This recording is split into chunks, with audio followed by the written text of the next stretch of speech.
Hey, everybody. Thank you so much for joining me today. I, first of all, want to thank you all for watching my videos and for all the wonderful comments and all of the amazing messages that I've received. And I also want to thank you say thank you to those who have shared their own personal story with me. That takes a lot of guts to share your vulnerability just with someone. But I'm proud of you. I'm proud of you for sharing your story and letting me in to experience that with you. So to all of you, thank you. Thank you all for your support. And thank you, Sue, for encouraging me and pushing me out there. I've got some amazing friends. So today I decided that I'm going to share with you the middle segment of my story. I'm going to share with you the events that led up to Miranda and Michelle's murder. And then I'm going to leave you. I'm going to leave you to process it and to think about it. And then the last segment of my story, I'm going to share how my family and I recovered from such a horrible tragedy and how we got to where we are today. So thank you again for joining me. Again, I want to mention that I am not a licensed advocate. I am not a licensed psychiatrist or psychologist. I am just a woman who's had these experiences and I want to share. I will give advice only because of the things that I have learned. So I'm going to pick up where we left off. Charles spent the majority of his time stalking me, and I have got unimaginable amounts of documentation. I also have evidence, log of events after filing a restraining order. This guy, I have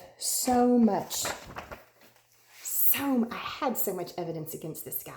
And even after filing restraining orders and police reports, nothing ever happened. He should have been arrested for violating the restraining orders. I also have unimaginable amounts, phone logs, documentation of everything and every event. This is just one batch of information. So I finally did have Charles arrested for stalking. That was what I thought was a positive move forward. But when Charles was arrested for stalking, instead of going to the police department or to the fire department to arrest Charles, they called him as a courtesy so as not to embarrass him in front of his coworkers. Mr. Sally, if you just come down to the police station, we'll take care of everything and we'll have you out of here by the end of business today. And he did. And he was. And right back outside of my house after he posted bail, sitting at the end of my driveway, watching me. I did get him arrested, and he was charged and convicted. But listen to his sentencing. I had to pull this out because I had forgotten a lot of the details, but this is amazing. So Charles was sentenced to 90 days in jail with an additional $750 in addition to 8 months of jail time that was suspended. Instead, the judge ordered him with 10 sessions with a certified psychiatrist, and he had to report to his parole officer at least once a week.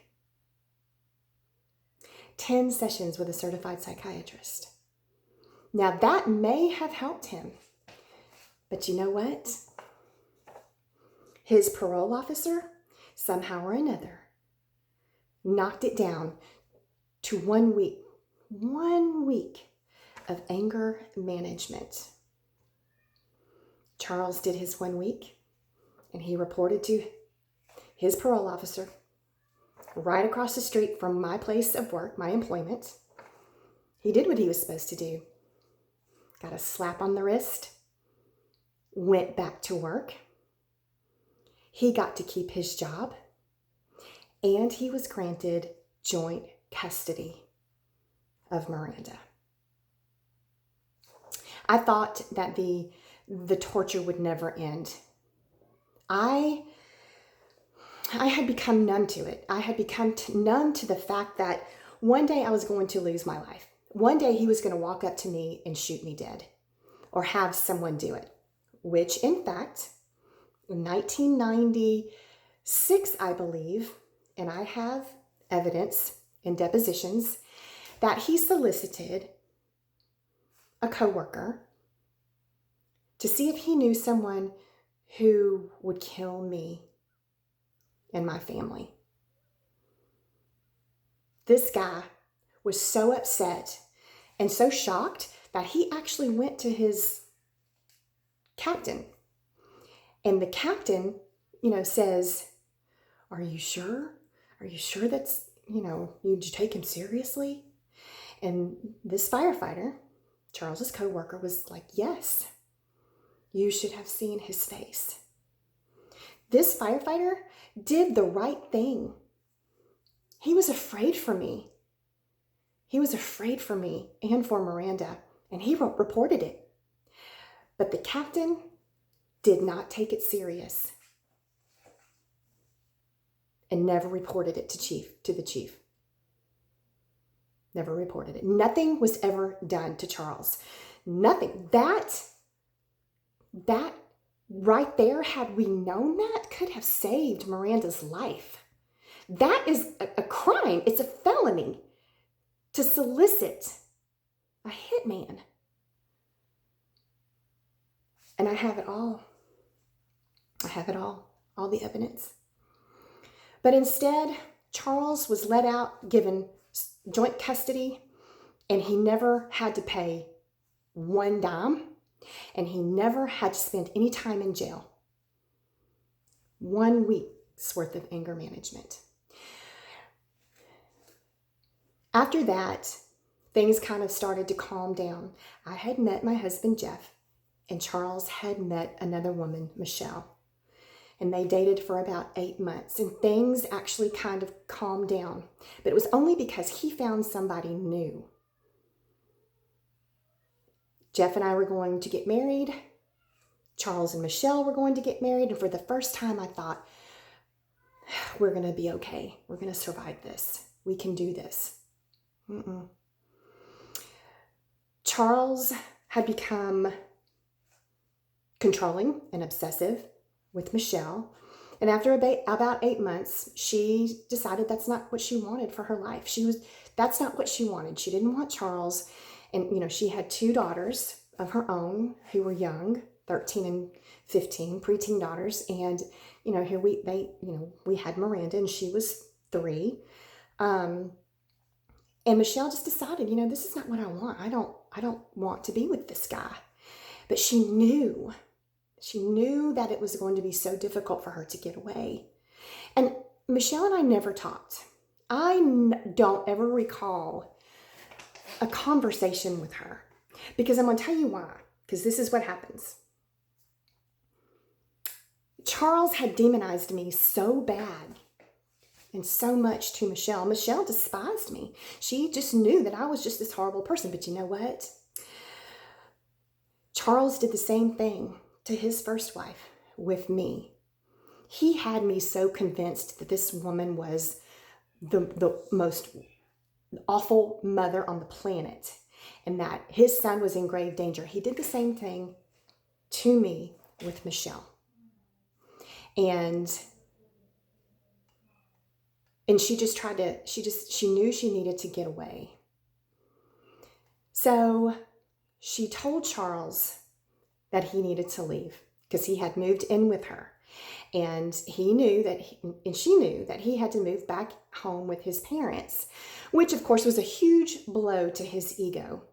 Here he is, 30-something-year-old man having to live with his parents. And he also knew that it was going to be a problem with me letting Miranda go over there. So Michelle told him that he needed to leave and move out, and he did.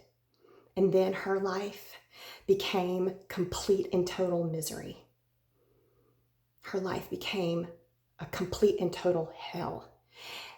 And then with me, things started to kind of spiral out of control. He was back to being obsessive and possessive of Miranda and giving me a hard time over the smallest things. And he started stalking Michelle. He started stalking her. He started harassing her. He started showing up at her place of work. She called the police. The one time when she called the police, I'll share this one story with you. She called the police because Charles was at her house and he wasn't supposed to be there. She had a restraining order.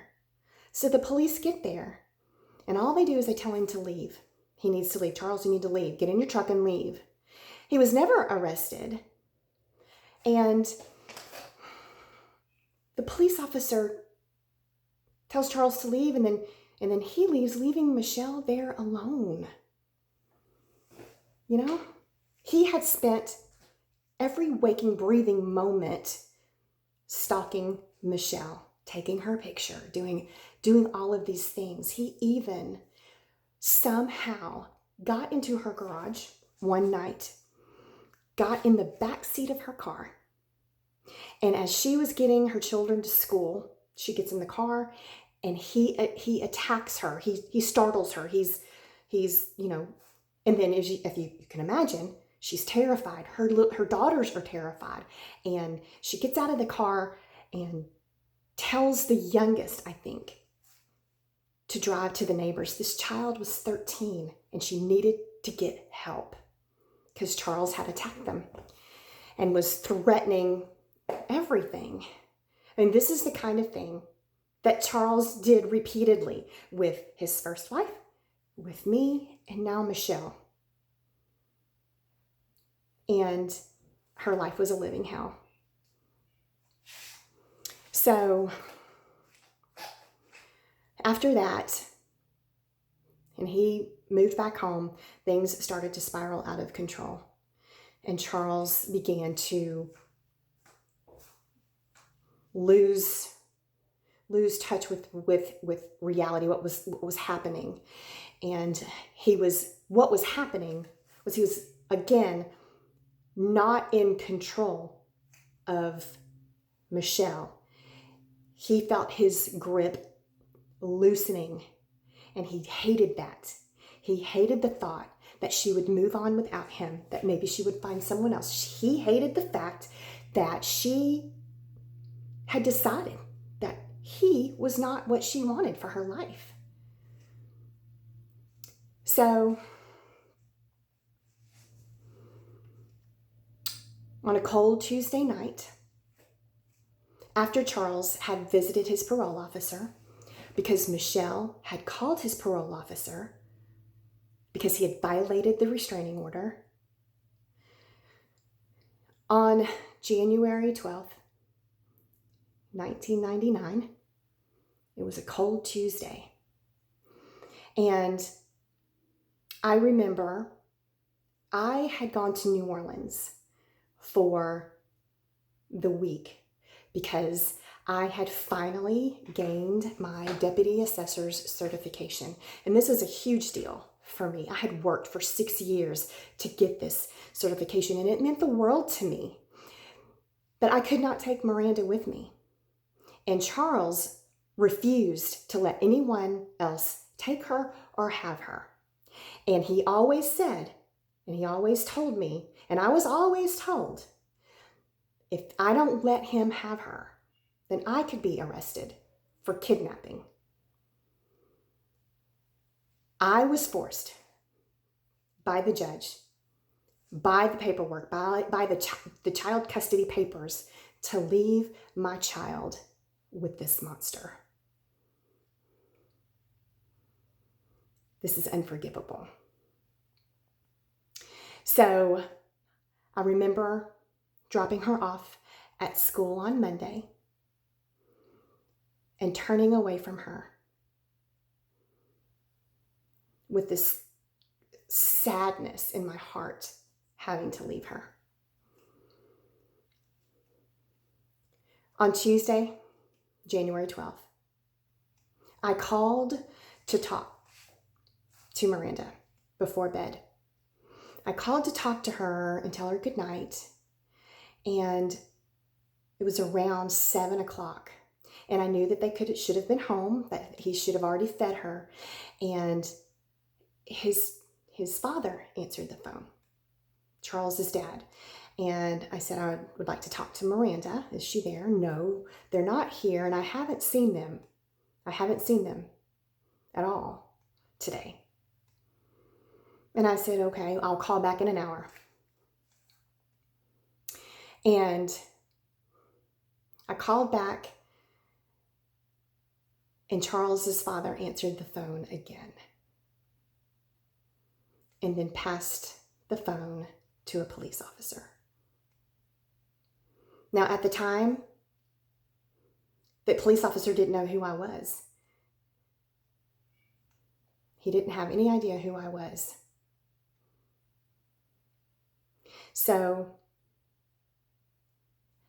a few hours later, as I sat in a hotel room, panicked and trying to figure out what was going on, I got a call from the Bossier City firefighter chaplain that Charles had killed Miranda. He had killed her. He shot her twice in the head. But I digress. So on that cold Tuesday night, Charles goes to his parents' house and exchange vehicles with his dad. He also gets the gun, .38 Smith & Wesson, from his dad's closet. And he drives to the Summit Hospital where Michelle worked. And he parks on the other side of the hospital so that Michelle will not see him and no one would recognize him. And he's in a different vehicle. And he knows her schedule. He knows that she's going to be leaving work in about 5:30. And he sees her coming out. And he gets out of his car and he approaches Michelle. He approaches her in the parking lot.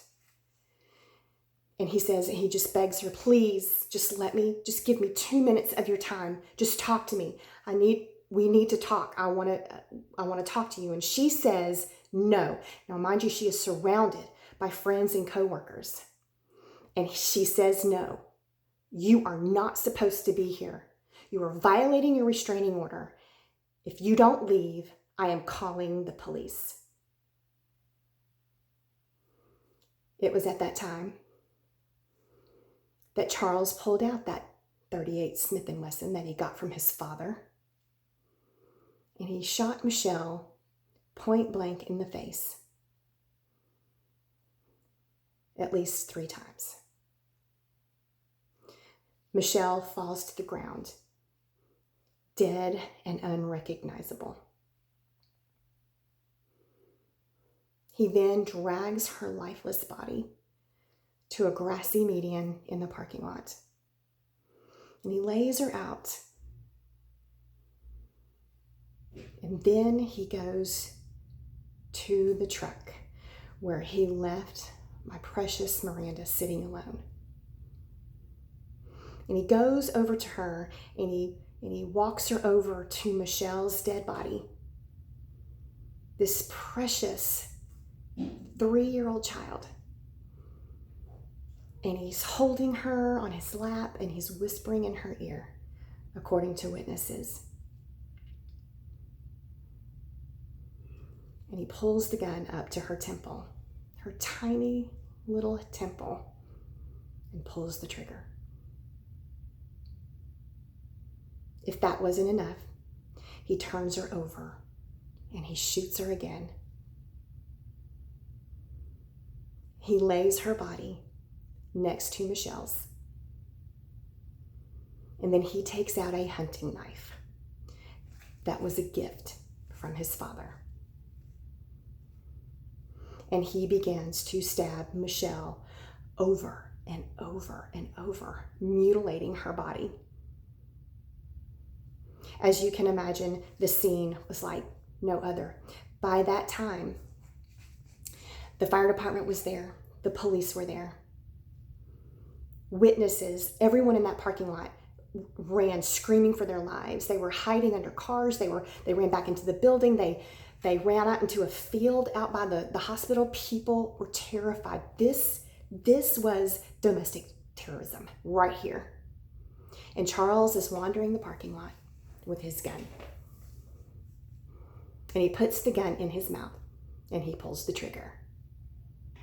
But there are no bullets. Which I believe was Charles's plan. His plan was suicide by cop. So he's wandering the parking lot and the police are there, the fire department, the very fire department that he worked at. These guys that played with Miranda, that knew her, he did this to them. He knew they would have to make that call. And they're there, but they can't get to Miranda or Michelle because the scene is not secure. It is not safe for them. And the police are there and they're begging him to put his weapon down. Begging him. They didn't want to shoot him, but he refused. And he draws his weapon and points it at police. And the very police officer who visited Michelle a couple of days before, who did not arrest Charles, is the one who shot and killed Charles, along with a few others. There were multiple gunshots. This is what has happened. I get the call that my precious, sweet Miranda is dead.